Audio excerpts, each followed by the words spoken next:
So hi friends, అందరికీ నమస్కారం.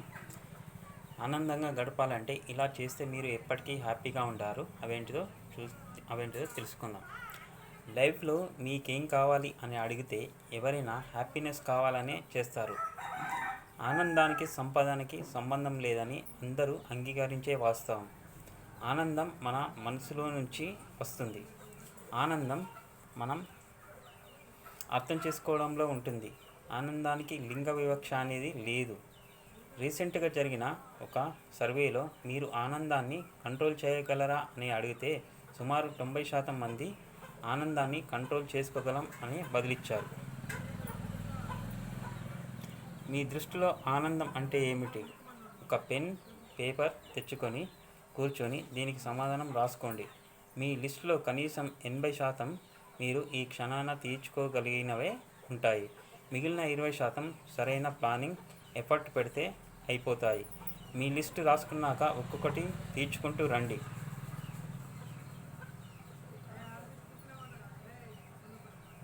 మీ అలవాట్లలో change తెచ్చుకోండి. అవే అలవాట్లతో, అదే ప్రవర్తనతో, అదే రొటీన్తో అదే లైఫ్ వస్తుంది. మీ లైఫ్ మారాలంటే ఆ లైఫ్కి తగిన అలవాట్లు, ప్రవర్తన, రొటీన్ అలవాటు చేసుకోండి. మీరు హ్యాపీగా ఉండడానికి ఏం చేయాలో అది చేయండి. అయితే ఇక్కడ ఒకటి గుర్తుపెట్టుకోవాలి, మన ఆనందం ఇంకొకరికి బాధకి కారణం కాకూడదు. మిమ్మల్ని మీరు ఎవాల్యుయేట్ చేసుకోండి. మీ బలాలు, మీ బలహీనతలు ఉపయోగించే అవకాశాలు క్రియేట్ చేసుకోండి. మీ బలహీనతను పోగొట్టుకుంటే అవకాశాలు అన్వేషించండి. మీ బలహీనతను పోగొట్టుకునే అవకాశాలు అన్వేషించండి. అయితే ఇది పూర్తిగా మీరు చేసుకోవాలి. ఎవరి అభిప్రాయం అడగండి. మీ మీద మీ అభిప్రాయం ఏమిటి? నిర్మోహమాటంగా సమాధానం రాసుకోండి. ఎవరితోనూ కంపేర్ చేసుకోకండి. కంపేర్ చేసుకున్నామంటే బాధని ఆహ్వానించినట్లే, ఆనందానికి వీడుకోలు పలికినట్లే. కంపారిజన్ మీ గతంలో ఉండాలి, ఇంకొకరితో కాదు. మీరు నడుస్తున్న బాటకి పక్క బాటలో కొంత మీకు నచ్చేది ఉండొచ్చు. అలాగని మీ బాట మారాలనుకోండి, ఇంకో పక్క బాటలో ఇంకోటి కనబడుతుంది. ఇలా మారుతూ పోతే మీరెక్కడికి వెళ్ళలేరు. మీరున్న బాటలో ఎలా ఆనందంగా ఉండాలి అని ఆలోచించండి.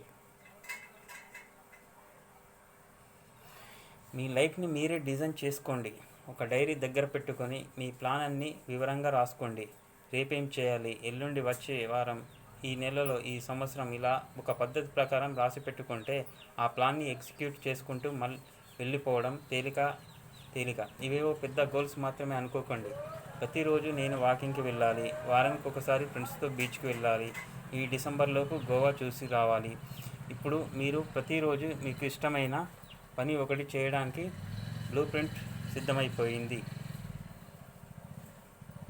నెగిటివ్ థాట్స్ని రానియకండి. లైఫ్లో ప్రతిరోజు, ప్రతి పూట మనం అనుకున్నట్లే, మనం ప్లాన్ చేసినట్లే జరగవు.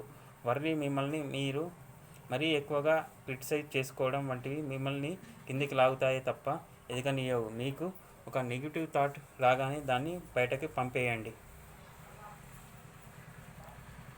మంచిని వెతికి పట్టుకోండి. ప్రతి మనిషిలోనూ, ప్రతి సందర్భంలోనూ ఏదో కొంత మంచి ఉంటుంది. దాన్ని గుర్తించండి. అలాగే మీలో ఉన్న మంచిని కూడా గుర్తించండి. దాన్ని పెంపొందించే ప్రయత్నం చేయండి. క్లియర్గా కమ్యూనికేట్ చేయండి. చాలా అబద్ధాలు, అనుమానాలు క్లియర్ కమ్యూనికేట్ లేకపోవడం వల్లనే వస్తాయి. మీరు క్లియర్గా కమ్యూనికేట్ చేయడమే కాదు, అవతల వారి నుండి కూడా క్లియర్ కమ్యూనికేషన్ని ఆశించండి. వాళ్ళు చెప్పింది మీకు సరిగ్గా అర్థం కాకపోతే ఇంకొకసారి క్లియర్గా చెప్పమని అడగండి, తప్పేం లేదు. మంచి జ్ఞాపకాలను వృద్ధి చేసుకోండి. ఇవాళ ఒక మంచి ఎక్స్పీరియన్స్ రేపటికి మంచి జ్ఞాపకం అవుతుంది. రోజుకి కనీసం ఒక మంచి ఎక్స్పీరియన్స్ ఉన్న మీ జీవితం మొత్తం చక్కని జ్ఞాపకాల పరిమళాలతో గుబాళిస్తూ ఉంటుంది. మీరు కావాలనుకుంటున్న లైఫ్ని ఊహించుకోండి. ఊహ ఎప్పుడూ వాస్తవానికి బలాన్ని ఇస్తుంది. మీ ఊహ నిజం చేసుకోవడానికి కావలసిన శక్తినిస్తుంది.